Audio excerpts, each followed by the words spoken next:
মধু রসমালাই লাল মানে মধু মধু রস মধু মধু মধু কি বলবো, বলার ভাষা নাই। এই একটা ভিডিও কেউ একজন ধরেন করছে এবং উনিও মজা করে বিক্রি করছেন। তো আমাদের দেশের কিছু কামলারা আছে, কিছু কামলা ব্লগার আছে, এই ব্লগার নামে কলঙ্ক একটা পেজ খুলে কোনো মতো বসছে। এরা মনে করেন এই লোকটাকে পাগল বানাই দিতেছে। এখন ছেলে নাই মেয়ে নাই, সবাই যায় এখানে ভিডিওটা যে করতেছেন উনি একজন ব্যবসায়ী, উনি অনেক আপনার মতো বড় লোক মানুষ না। তাহলে এই যে দেখেন তার কান্নাটা,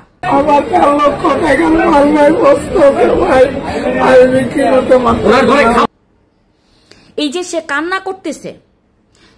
এখন 1.5 লাখ টাকার মাল যে নিয়ে আসছে, আপনারা যে ঘিরাও করে সবাই আইসে এখন মধু মধু এই সেই একটা গলার মধ্যে জোর করে ধরাই দিচ্ছেন, ধরাই দিয়ে তাকে দিয়ে কথা বলাইতেছেন। এখন এই লোক তো আসলে এটার মর্ম বুঝতেছে না, বুঝে শেষ করতে পারতেছে না।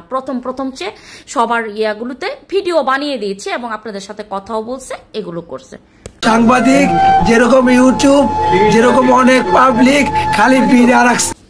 এখন কথা হইল এই লোক তো এখন বুঝে ফেলছে আমার ব্যবসা নষ্ট হয়েছে, বা এই ব্যবসায়িক মানুষ এখানে আপনি এসে যে ব্যবসার ব্যাঘাত ঘটায় এখন এই যে 1.5 লাখ টাকার মাল সে বিক্রি করতে পারতেছে না।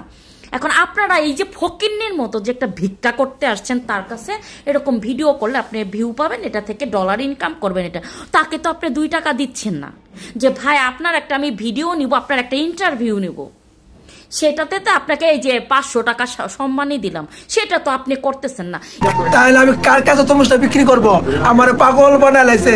এই যে ফকিন্নিগিরিগুলো যে করেন, ছোট লোকিগুলো যে আপনারা করেন, মানে আপনারা আসলে কি, হ্যাঁ এত মূর্খ কেন আপনারা, মানে এত চেষ্টা কেন? একটা কিছু হইলে যে হুমড়ি খায় পড়েন, আপনাদের মতো কিছু চেষ্টা কিছু হইলেই পাগল হয়ে যান আপনারা। মানে কখন এটাতে যায় ভিডিও করে মানে ভাইরাল হওয়া লাগবে কেন রে ভাই?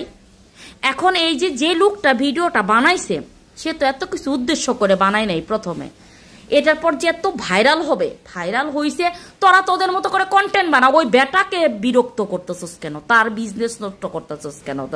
তোদেরকে এইটুকু ঘেলু নাই? আর যদি তাই করবি তোরা এমন ভাবে ভিডিও কর ওর জন্য এই ব্যবসা ভালো হয়, বিক্রি হয়, তাহলে না ভালো হইতো? তোরা একটা ভালো কাজ করতি রোজা রমজানের দিনে, যে তার ব্যবসার পরিচিতি বাড়াই দিতি, সে এটাকে একটা বিক্রি করে ও আরো অনেক লাভবান হইতো। সে 1.5 লাখ না 2 লক্ষ টাকা 5 লাখ টাকার মাল নিয়ে আসতে পারতো, তাহলে না তোদের দিয়ে উপকার হইতো? তোরা কি মধু রসমালাই রসমালাই। সালমান মুত্তাকিকে উনাকে আসলে কি বলে ধন্যবাদ দিব? উনি আসলে একটা বড় মনের মানুষ, বিশ্বাস করেন। একটা কাজ নীরবে বসে ওনার মতো একটা মানুষ, সেলিব্রিটি একটা মানুষ, আমি বলবো সর্বোচ্চ আমাদের বাংলাদেশের সব থেকে সেলিব্রিটি হলো সালমান মুত্তাকি।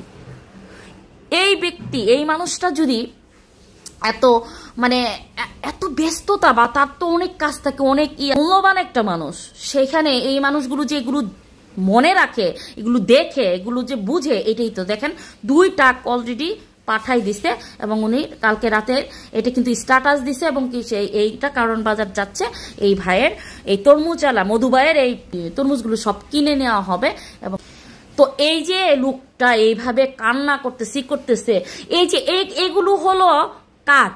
এই যে নীরবে বসে মেনলি একটা জায়গায় টুপ ফালায় কাজ করা, এই যে আপনারা একটা করে এই লোকটার এরকম একটা ভেজালে ফালাই দিছেন, এই লোকটাকে যে একটা মানে বিভ্রান্তিকর সৃষ্টি করে ফেলছেন।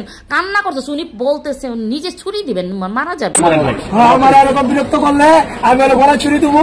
উনি আর চাইতেছে না, এই জীবনটা আর চাইতেছে না, ওনার জিদ উঠে যাচ্ছে। মানে আপনারা বুঝতেছেন যে কতটা জেদ, কতটা অতিষ্ঠ হলে এই মানুষটা বলতেছে যে সে গলায় দিবে। হ্যাঁ, আর এই যে আপনারা ব্র্যান্ড প্রমোট কইরে কিয়ামত করে ফেলেছেন। কয় টাকা দিয়েছেন ওনাকে দিয়ে? আর ওকে দিয়ে কেন ব্র্যান্ড প্রমোট করাইতে হবে? কেন ব্র্যান্ড প্রমোট করাইতে হবে? লাল মোবাইল পিকচারের তরমুজ লাল হবে, লাল বলেন আপনারা। এই যে ফোনের এই যে এখানে ওইখানে তরমুজ নিয়ে যে এখানে এটা মধু মধু কইরে যে এখন একে যে ব্র্যান্ড প্রমোট করাইতেছেন, কি রে ভাই? মানে কি ধরনের কথাবার্তা হলো? উনাকে দিয়ে আপনি ব্র্যান্ড প্রমোট করাচ্ছেন কেন? মানে এটি কোন ধরনের কালচার? আপনারা কতটা মূর্খ হইলে এটা হয় না? সালমান মুক্তাদির ভাই যেটা করছে এখন হলো আপনারা উনাকে মাইরা ফালাইতেছেন, ওইখান থেকে বাঁচানোর জন্য এটা করছে। এখন ওইটা একটা আপনাকে দেখাই দিল যে যদি করবি মানুষের হেল্প করবি এইভাবেই কর। তো যারা ব্রেন প্রমোট করাইতেছেন ওরা আদৌ টাকা দিতেছেন কিনা, ওনাকে কতটুকু কি করতেছেন আমি জানি না। মানে কেন মানে দেশ কামলা না হলে এই প্রত্যেকটা বিষয়ে যায় আপনারা লাফায় পড়েন কেন? ক্যামেরা একটা ধরে মাইক একটা ধরে লাফায় পড়ে ফটকা কোথাকার। তো ভালো থাকবেন, সুস্থ থাকবেন, কমেন্ট করে অবশ্যই জানান। এই আল্লাহ হাফেজ।